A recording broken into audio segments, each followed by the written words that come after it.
welcome to the Before Slavery webinar series. We've been having this series of webinars for a few weeks now, so several weeks.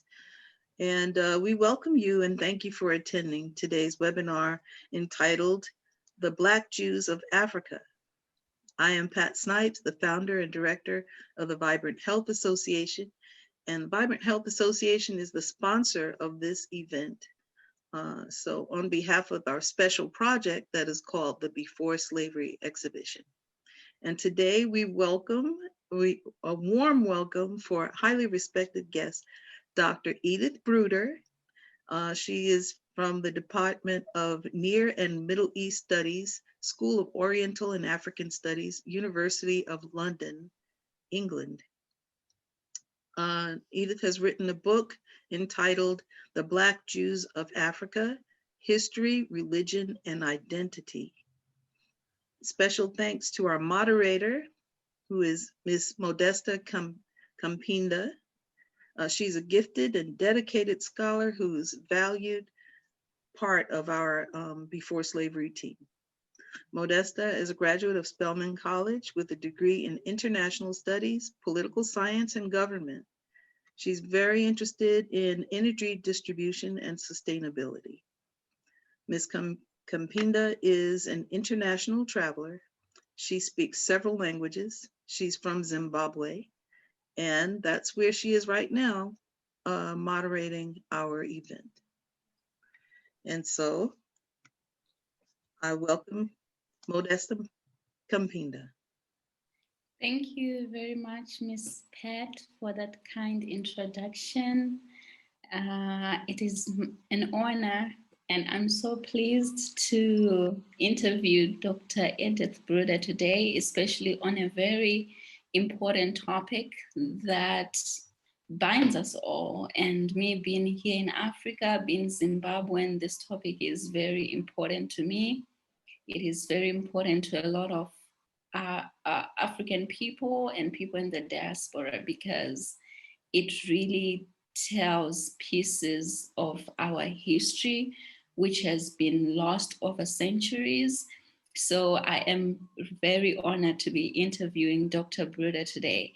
So if you're not familiar with Dr. Bruder's work, she is a French anthropologist who has an academic multidisciplinary background. The focus of her research is on the documentation and analysis of the history and the contemporary phenomena of Jewish practices across sub-Saharan Africa, on new religious movements, forgotten diasporas, contemporary diasporas, and particular Jewish identities. In view of the growing importance of this new field of study, she founded in 2009 an international scholarly organization of which she serves as president, and this organization is the International Society for the Study of African Jewry. She is a research associate at the French National Center for Scientific Research and a research fellow at the UNISA University of South Africa. She's the author of other books, which she will talk about shortly, and other numerous scientific articles and contribution to works published in this field. More than a dozen ethnic groups in the African continent have self-proclaimed their own specific connection to ancient Israel and have developed versions of their tribal history that position them as part of the Jewish diaspora. These communities respect the Sabbath, light candles on Friday evening, eat kosher food, circumcise the male child, and celebrate Jewish festival, most of them actively undertaking the learning of Hebrew. We are referring to the Igbo of Nigeria, the House of Israel in Ghana, the Lemba of South Africa and Zimbabwe, the Baluba in Congo, the Abayudaya of Uganda, the Tutsi Hebrews of Rwanda, Burundi, the Cabo Verde Jews and the newly formed Jewish communities in Cameroon, Ivory Coast, Senegal, Kenya, Zambia, Madagascar, not to mention many other groups that are rapidly gaining in importance. So, Dr. Bruder, the floor is yours. Would like to learn more about your current work, including the documentary, which you're also collaborating on, and your books. You have the floor. Hello to all. Firstly, let me tell you that I am honored by this invitation and to be with you today. You introduced me perfectly. Really, it was a very good presentation of my research. I think that I could let you know how I met African Judaism. Yeah, I think that this is the first and interesting question about my research, about my African adventures. Right. Oh, this fact happened to me quite by chance. Mm. In 2001, I was in my home in Paris, and I switched on French TV, and I can say that I embarked on the greatest adventure of my life. On the screen, there was a huge, tall man, Professor Mativa, who was explaining that his people, the Lamba, were one of the lost tribes of Israel. He was the leader of the South African Lamba Cultural Association. He was wearing a Jewish skull cap and the traditional Jewish cloak was covering his shoulders. And he said, the Lamba are Jews.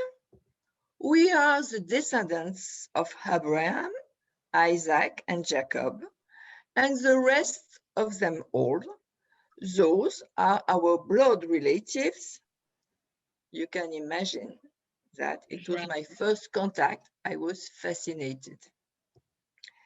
10 months later, and after some research, I attended a conference in Venda, a region where most South African Lamba live. During this 2 days conference, the Lamba affirmed that they were the outposts of Israel in Africa and that they wanted to recover their roots and understand their diasporic history. Wow. I was deeply intrigued by the issue. It was my first time in this region. And intrigued because their food taboos, their rights, and their endogamy clearly suggested a Semitic or Israelite ancestry. I had many questions.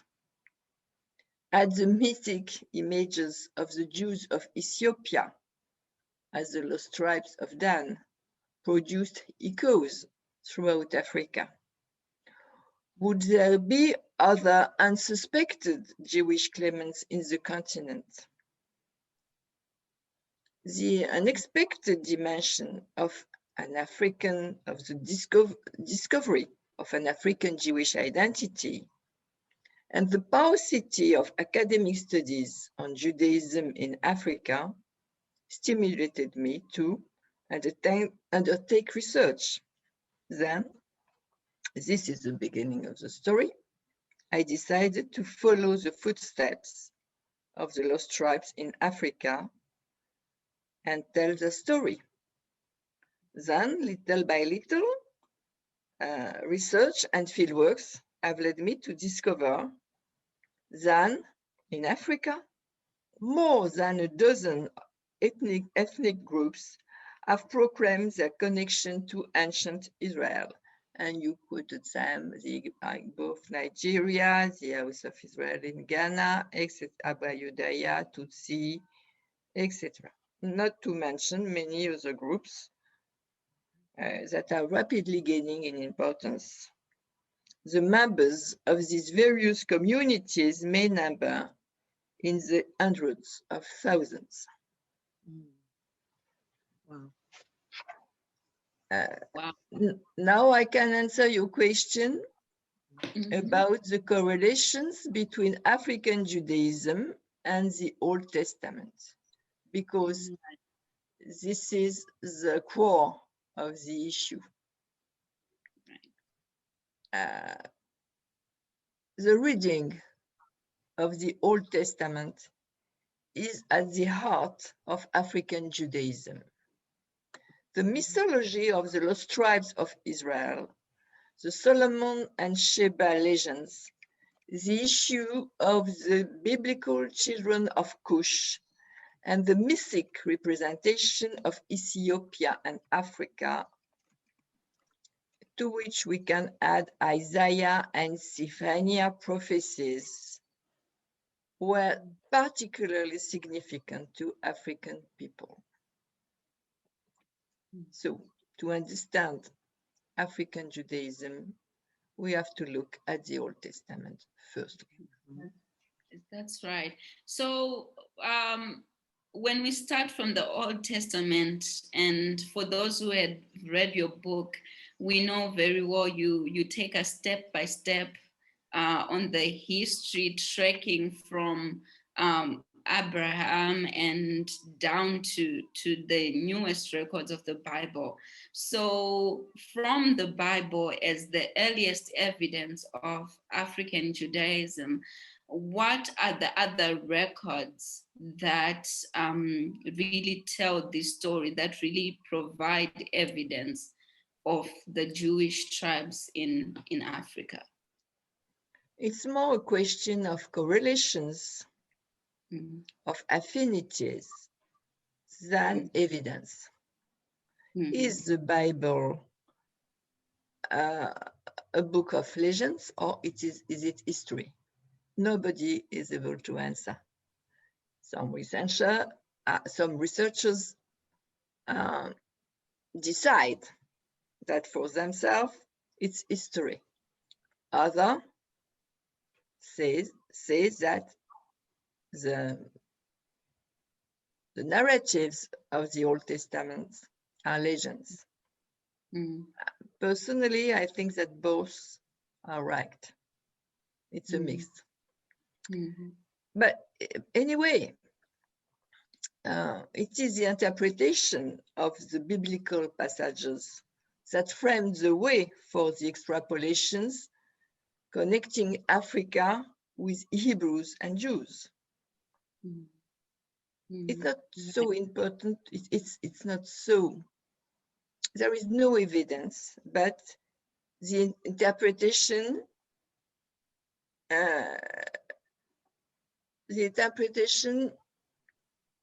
gave the input to the affiliation of Africans to the religion of the Hebrews as their Hebrew descent. From the 9th century, certain travelers suspected that people of Africa could be the remnants of the lost tribes. For example, Eldad the Danite, a Jew coming from Eastern Sahara, wrote an account in which he explains that 4 Jewish tribes, including his own, the tribe of Dan, settled in Africa, where they established an independent empire. He calls them the sons of Moses, and says they are of perfect faith, and their Talmud, the Jewish book, is in Hebrew, and there are many others. and travelers. In 1972, African and Jewish theologians met in Jerusalem at the Congress of Black Africa and the Bible. This is important.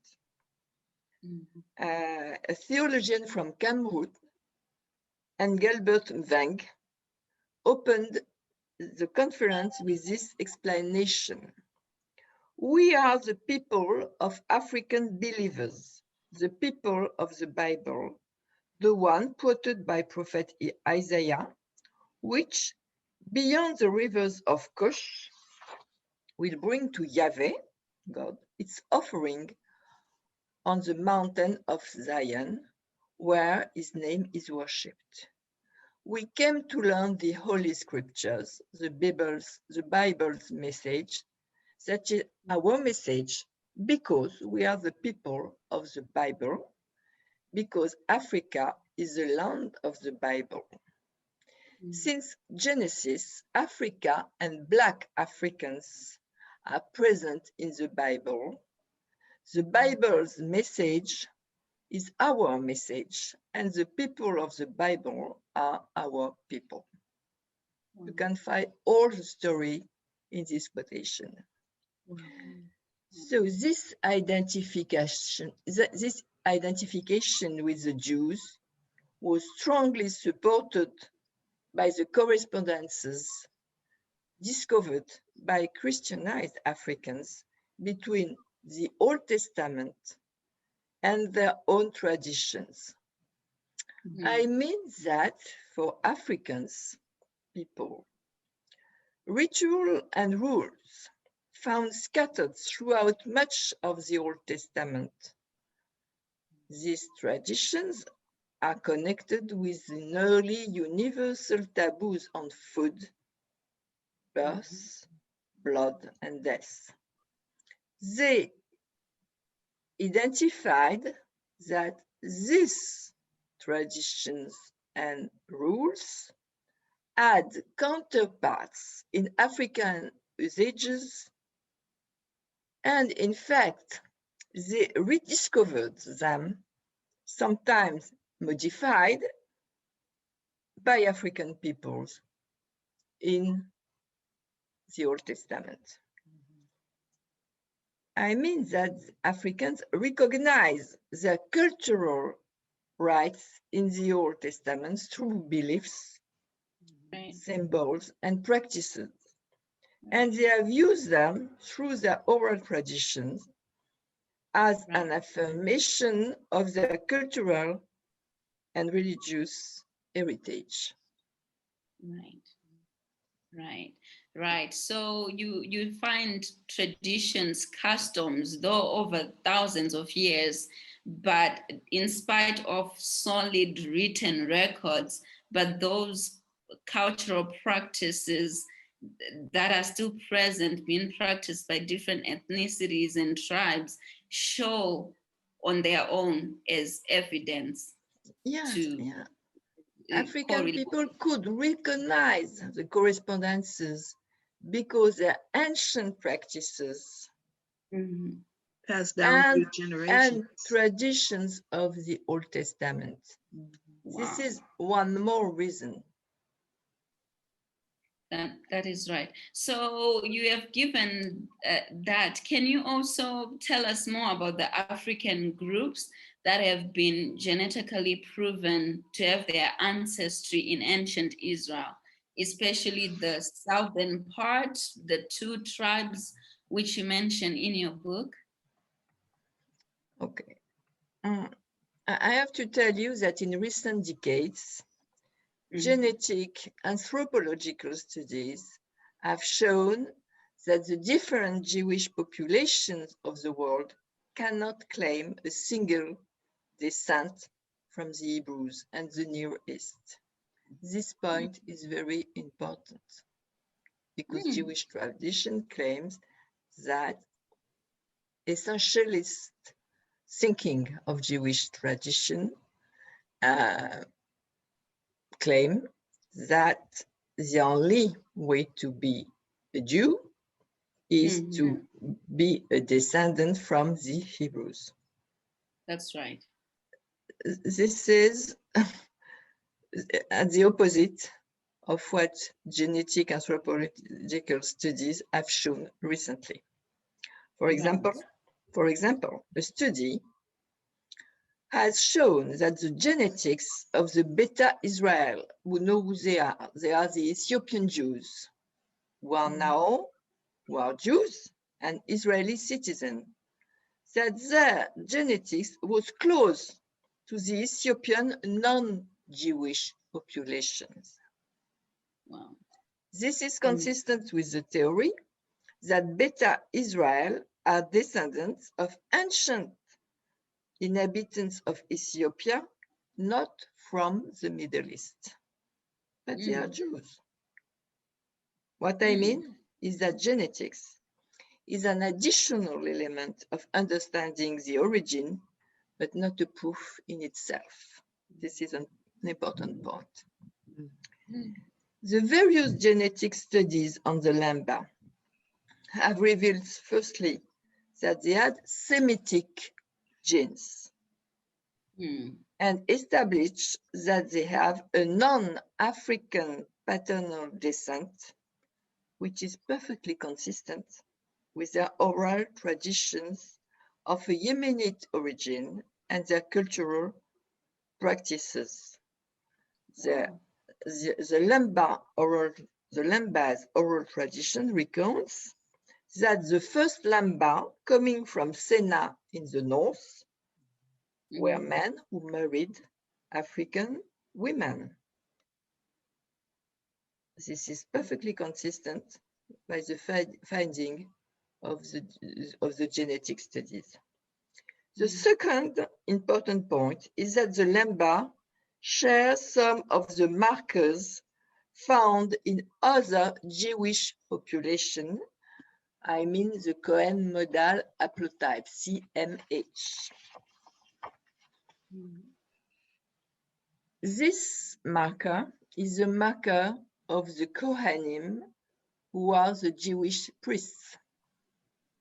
This could indicate that in the past, one or more Jews introduced this gene. What is striking, really striking, is the frequency of this marker, the CMH, is high in a clan of the Lamba, the Buba, that is the clan of priests. If you consider that the Kohanim are Jewish priests and that you find a very high occurrence of the CMH among the Buba, the Lamba priest, it's really, it's relevant, very and consistent with the oral tradition of the Lamba. One more study. Right, one more study. One more study. Yeah, another study on 1,300 men in 7 different Jewish populations, Ashkenazi, Roman, North African, Kurd, etc., and 16 non-official Jewish groups, including the Lamba, indicated that the Lamba's Y chromosomes were closer to those of the Jews than any other sub-Saharan African group. Wow. So that only proved why this is significant for us. I think because it gives further proof and evidence as to the migration that happened from the north. And as you were saying, and as your book also talks about in more detail about the 12 tribes, the 2 tribes that moved to the south, and all the other myths and speculations that further, but it also proves that these groups moved further down south all across Africa. They were scattered and you find the Lemba are at the most southeast part of Africa, and you wonder how did they get there? But over thousands of years, these groups could have ended up anywhere. So as you were saying, that the current Jewish law does not allow anyone to claim that identity. However, can we at least consider the possibility of these migrations that happened and people ended up at all corners of Africa in the south? Right.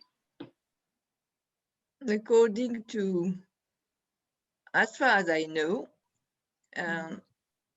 for some of these groups, there are some traces of their Hebrew, Jewish origins from other. What is important, according to me, is they are willing to affiliate to Judaism. Right. But I am not a political representative of the Knesset in Israel, as you know, just a researcher. That's right. That's right. So thank you for attending today's webinar, The Black Jews of Africa, with our special guest, Dr. Edith Bruder, who is the author of the book, The Black Jews of Africa. You may find Dr. Bruder's books on Amazon and the jewishbookcouncil.org. Segue. Okay. The jewishbookcouncil.org and Amazon. That's where you can find her book. So to the next question, Dr. Bruder, another famous historical narrative is the one of the presence of Judaism at Timbuktu. Though there are no longer existing communities at the present day location, are there any historical evidences or any historical records that prove the existence of this community that you came across in your research? The Zachor, meaning remember in Hebrew, is an organization created in 1993 in Timbuktu. It's a movement whose followers claim to be the direct descendants of Saharan Jews. Zachor was organized around the Malian historian Ismail Daide Haidara and comprised at this time about 1,000 people. They published a manifesto in Malian newspapers in 1996, where they claimed that they want to reconnect with their ancestors. They said that they had in the past converted to Islam because of the hostility of local rulers to their own faith. I'm going to quote Haidara. "We are Jews because our ancestors were Jews, whose genes are found in all our families. Our Judaism is based on ethnicity. We have to take it, and the world has to accept it. We are Jewish, as are the Falashmura of Ethiopia. Our history can only be told as the destiny of de-Judaized Jews, who nonetheless recognize themselves as being of Israelite origin." I have to add that their religious life was highly syncretistic. The Zachor followers claim a Jewish identity and they practiced Islam. They have been clear from the start that they were devoted only to the re-establishment of Jewish identity and not to conversion to Judaism. Wow. The family leaders who founded Zachor declared themselves to be descendants of the Jews of the Tuat. The Tuat is a small region of desert in Central Africa. In the past, these oases were important for caravans crossing the Sahara. Historiography of the region and the narrative of Arab travelers bring evidence of the presence of Jews on the Trans-Sahara trade routes, and of the existence of Jewish groups in the Timbuktu region before and after Islamization and up to the 15th century. We know, we have sources, historiographical sources, that the Jews of Tuat were exterminated in 1492 by a Sheikh al-Mehili, who ordered the destruction of their synagogues and communities. So it's plausible that some of the survivors could have gone further south to the Sahara and followed the caravan's route to find refuge with other Jews settled near the river Niger.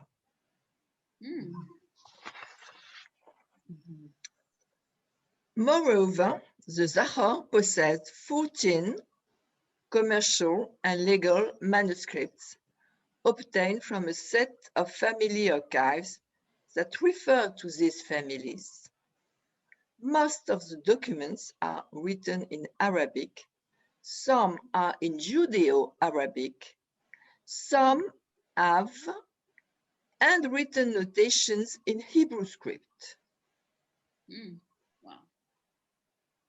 The re-establishment of the Jewish identity of this community was well underway at this time, but the control of northern Mali in 2012 by Islamists linked to Al-Qaeda has put an end to its development. The members of the organization had to flee and disperse. Haidara, the leader, took refuge in Spain, which he considers to be the homeland of his Jewish ancestors. And since then, it has been very difficult for me to establish contact with them because to protect themselves, to keep safe, they hide now their Jewish identity. Oh, wow. Hmm. So, as you say, that Judaism in Africa is a very political subject. In your findings, what have been the political affiliations of African Judaism? What has been the political history of Judaism in Africa? And also, what has been, because of colonialism and things like that, obviously, politics has been playing a major role in the culture, the religion, the practices, and the process of colonialism definitely played a role. So may you also give us like an explanation from your research on how politics has played a part in African Judaism, its history, its practice, the customs. I'm going to refer to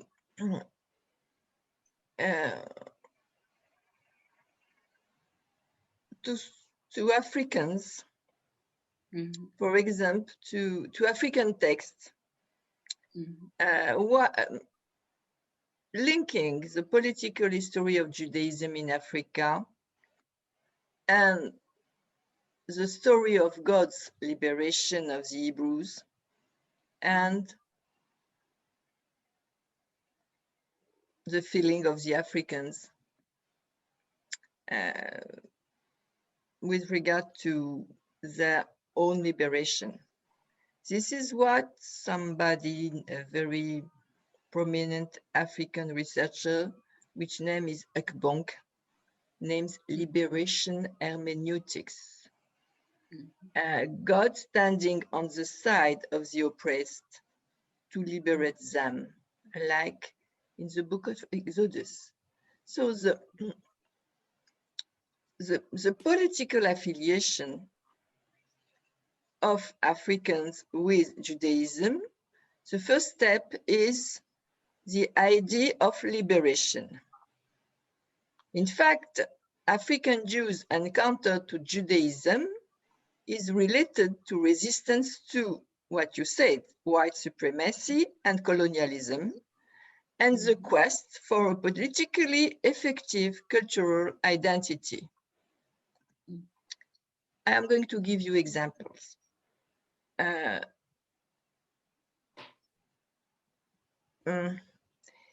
Soweto, in South Africa, at the beginning of the 20th century, emerged a community of Israelites. This is the name they gave themselves. The suffering episodes of the Igbo during the Biafra-Nigeria War in 1967 and the identification to Judaism during the Biafra and there are so many identification examples. What I mean is that the historical and political weight of the affiliation of these groups to Judaism had strategic consequences. But they can only be tracked on a country-by-country basis.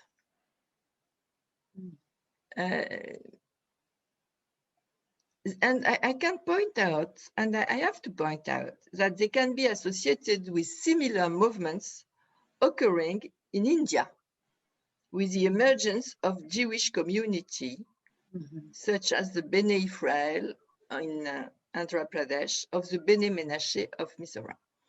I mean that this group in Africa, in India, are looking for a political liberation.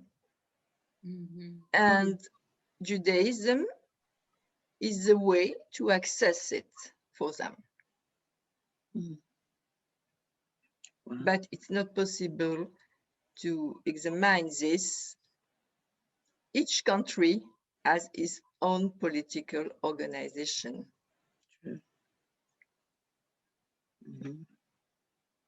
Right. Thank you so much, Dr. Bruder, on that explanation. So now we're going to open the floor to the audience who would like to, the attendees who would like to answer some, who would like to who have questions of their own and would like some responses. So those attendees, may you please type up your questions in the question and answer section, then we'll be answer. Dr. Bruder can answer your questions. So the other question that came was, in your research, throughout your research, whether from the Jewish travelers who left some written records, from more recent documents in the 20th century, that detail, and from your travels as well, what have been your observations in terms of the role of women and girls in Jewish communities across Africa? Women and girls are much involved in the Jewish life of the community. You know that they prepare the food for Shabbat, they respect the food taboos, they go to during some period of the month they go outside the village. They are very, very respectful of Jewish traditions. Somebody asked me to tell more about the Igbos. Do you want me to ask this question? Right. Go ahead. Okay. There are so many things to say about the Igbo. The Igbo are the Jews of Africa. This is the way they name themselves. There are 30,000 Igbo today who claim a Jewish identity. But there are probably more, much more, who think that they are of Jewish descent, which is different. For instance, the Sabasarians in Nigeria, they think that they are of Jewish descent, but they don't think that they are fully Jews. Okay. The Igbo, they are, in some years ago, 7 or 8 years ago, I numbered near to 30 synagogues between Abuja and Port Harcourt. It's huge. Wow. Many communities. Many. That's right. So another question in the chat is, do you believe African Americans are descendants of these people? Is there any documentation to support this, if any? If Africans have claim a Jewish descent, why not African Americans? You know that there are so many African American Jews. It's a topic studied in my book, but it's really it's an important topic. There are many in Chicago, in New York, many communities of African American Jews now from 2 or 3 generations. That's right. That's right. So Lee Omokomo, he's the one who asked that question. I encourage you to buy Dr. Bruder's book and read for yourself on that chapter. It's a whole entire chapter. Another question, how do Ethiopia's Judaism play into Christian culture? How Ethiopian Judaism play into Christian culture, current Christian culture in Africa? I'm not able to answer this question. What I can say is that Ethiopian Judaism is close from Christian of Christian Orthodoxy in Ethiopia. It's the sources are common. The Old Testament brings all the elements for Christians and Jews at the beginning. So Ethiopian Jews are much inspired by Christian Orthodoxy in Ethiopia. All right. So another question, we'll take 1 or 2. Can we see Jewish culture in ancient West Africa prior to Portuguese or Spanish contact?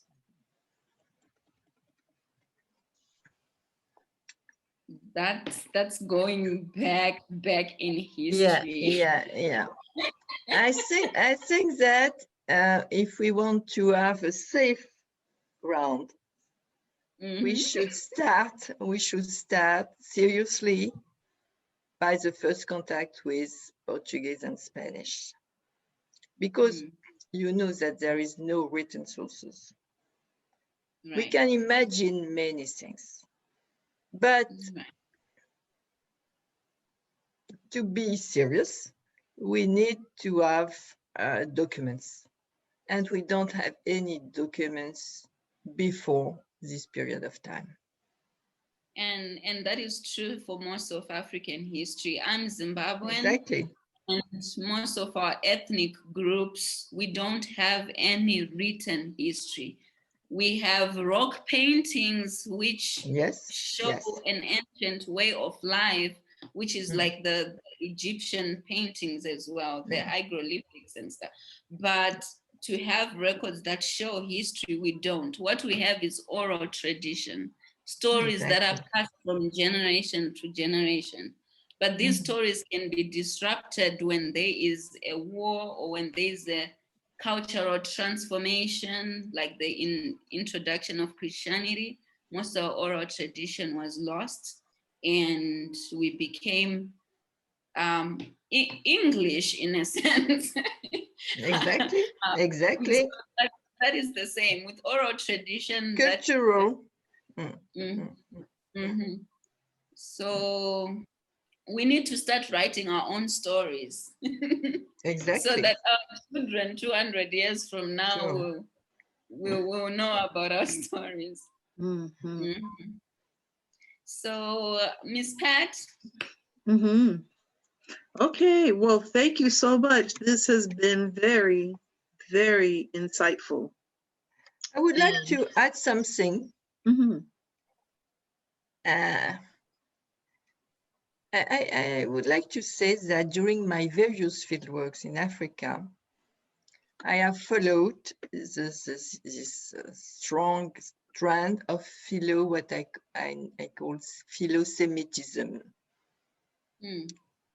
And I have carried out my research among many communities who wished to embrace in one way or another, to embrace Judaism in one way or another.